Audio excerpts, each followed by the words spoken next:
A Clifftop Discovery. Connor Vernal's finding herself back in Cornwall was a surprise to Julie. She'd vowed never to return after that first disastrous holiday here. To be fair, their family holiday 10 years ago had been fun. The vast beaches at St. Ives, the surfing at Newquay, the stunning fishing villages of Mousehole and Mevagissey, and the hidden coves they'd reveled in finding around Porthcurno Bay. That's what had caused the problem, though. Julie couldn't fathom why Adam wanted to go back. As Julie looked through her flower shop orders for the coming week, she rubbed at the back of her left hand where her wedding band shone. It sat alone on her finger because 10 years ago she'd lost her engagement ring somewhere in Cornwall.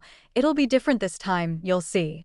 Adam was enthusiastic that his bribery of a boutique couples hotel would enthuse Julie. I'm not sure we'll find a lot to do. We've seen all the gardens, lots of the beaches, and there are shops here. I don't need Cornwall. We haven't seen it all, Julie. We had the kids with us last time, remember? All of our activities were focused on keeping them amused. And we haven't seen all the gardens, not at all. I'll give it a try, Julie whispered. She had that sense of doom that came over her whenever a program set in Cornwall came on the telly. Whatever it was, drama, travel show, comedy, she'd switch channels as quickly as possible, heart-thumping just like it had when she'd noticed her ring had gone. She'd thought about her engagement ring many times over the years.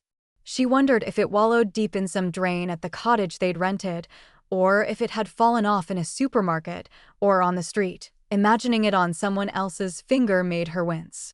When they'd been dating, Julie was still in horticultural college and Adam finishing up his engineering apprenticeship. All their early earnings had gone on the deposit for their tiny flat. Somehow, though, Adam squirreled away money until the day he proposed in the local park. Cherry blossom trees sent down pink confetti as Julie said yes. On Julie's small hands, the engagement ring looked dainty and just right.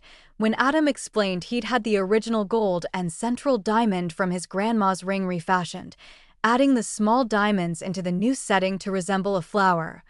Julie had cried at his thoughtfulness. A dainty daisy shape molded in gold and diamonds. It suited her to perfection. It even seemed to foretell that one day she'd have her very own flower shop. Julie had been precious about the ring. When she opened her own flower shop, she'd worn it under her fingerless gloves, relishing the feeling of knowing it was always with her. Arriving at the boutique hotel was a revelation to Julie. They'd never been so extravagant with their holidays before, but with the teenage twins staying with their grandparents, Julie and Adam appreciated the opportunity to celebrate their anniversary as a couple. A worry niggled at the back of Julie's mind. She hoped Adam hadn't planned anything secret. She didn't like surprises. Over the years, she'd been nervous that he might try to present her with a replacement engagement ring. She told him many times the ring could never be replaced and not to even try. The last time she'd said this, Julie wished she could take the words back when she'd seen how hurt Adam looked, his dark hair falling over his blue eyes. The ring, with its connection to his grandma, was an emotional loss for him, too. Adam worked his magic by listing the gardens they were going to visit, and Julie thought the short break might turn out okay after all. She was so lucky to have a husband as thoughtful as Adam. Adam was more inclined to favor a city break or a visit to the theater, so she wasn't the least surprised when he'd said that, today, they were visiting a theater at the edge of the world. The approach had given nothing away. Even when they'd made the walk down from the car park, that first view of the Minack Theater perched on a rocky outcrop at the edge of the sea made Julie gasp with delight. They learned that Minack, from the Cornish Maenach, means a rocky place. For Julie, the biggest surprise was yet to come, for as they looked down to where the theater had been carved from rock, there were subtropical gardens abundant with color, meandering pathways and steps surrounded with glorious floral displays, led tantalizingly towards the terraced open-air theater with an archway framing the sparkling turquoise sea and white-fringed beaches of Porthcurno Bay and beyond. It was impossible to explain how instantly uplifting it was. Winding their way down paths and steps, they explored the plants and the story about Rowena Cade and her gardener Billy Rawlings, who carved and built this extraordinary place mostly by hand. Julie paused now and then to acknowledge a stunning piece of foliage or sniff a bright flower, Pinks and lemons were scattered through with purples, and the upper terraces strewn with contrasting layers of succulents in gold and red, purple and green. Adam spotted something too. Look, love, the flower beds have names on them. They're named after people in Shakespeare plays. So Adam had managed to incorporate some of his favorite things into this day out too. Oh, they must be filming the performance later. I saw a film crew over there. Julie called to Adam, who immediately whisked her in the opposite direction. Let's take some photos from the stage. You'll look good there with your dress, love. Julie, for once, was inclined to believe him. She loved how the periwinkle blue picked out her eye color, and the dress was cool in the summer heat. The warm breeze from the sea beyond gently whipped her golden hair around her bare shoulders. She'd worn little dangly silver starfish earrings she'd bought in the fishing village of Mevagissey, and with her gladiator sandals, she felt smart but comfortable. The moment Julie glanced through the stone arch, though, her stomach plummeted. She looked over to the secluded coves where the tide rippled onto soft white sand, and she imagined her ring 1,000 leagues under the sea. They'd visited those beaches with the children the year she'd lost her engagement ring. When she turned back, she thought Adam was tying the laces of his trainers and the camera crew were setting up for later. Then, Adam reached for her hand. Julie, will you say yes all over again, please? Adam held out his hand where something sparkly glinted in the sunshine. Julie felt unsteady on her feet. What was he doing? Julie, it's the most amazing story. Please say yes so I can get up. Then he leaned towards her, saying in a stage whisper, they're filming us for a segment. Please say yes, love, look. Julie looked closer, screwing her eyes against the glare of the summer sun. Was a delicate golden ring with a floral setting in diamonds. Her heart quickened.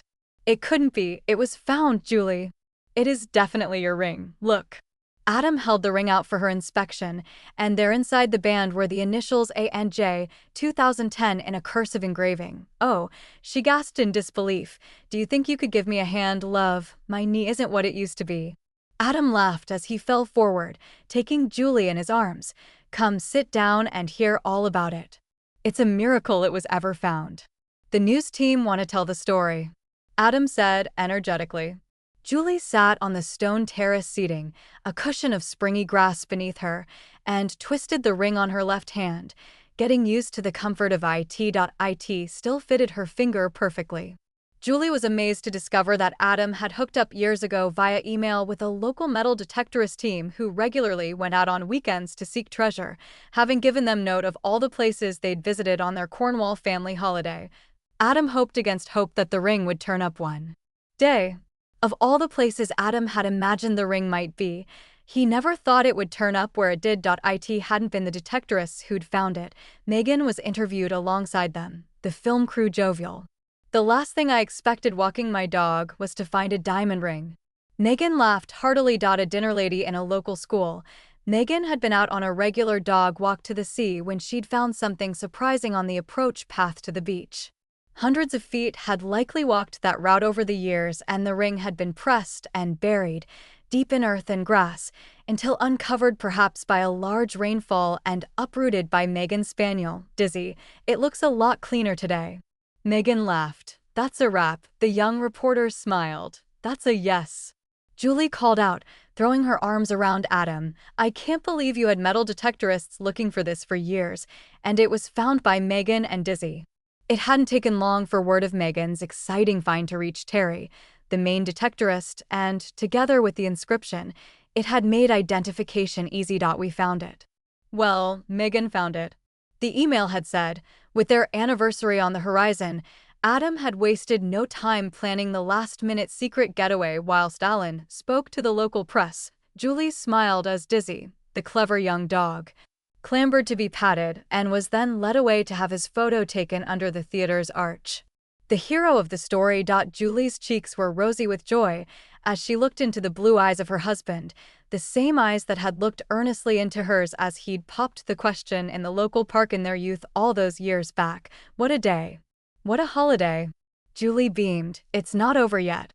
Adam said, we've got complimentary tickets for the evening theater performance. It's an adaptation of Agatha Christie's short story, The Jewel Robbery, at the Grand Metropolitan. Oh, we shouldn't tempt fate. Julie cried, my ring. I'll have to sit on my hand all evening to be sure it stays put. Adam took hold of her hand. Well, your ring was never stolen. It just went on an extended holiday in Cornwall. Even so, maybe I should hold on to you all night. The couple were oblivious to the crowd that filed in behind them, settling in for an evening of drama to the backdrop of the sparkling Cornish sea at Porthcurno Bay. The couple's own drama had played out perfectly. When the two came together to kiss, Julie's hand on Adam's shoulder, diamonds sparkling, it was the perfect moment after a 15-year search came to a successful fruition. Did you enjoy this short story?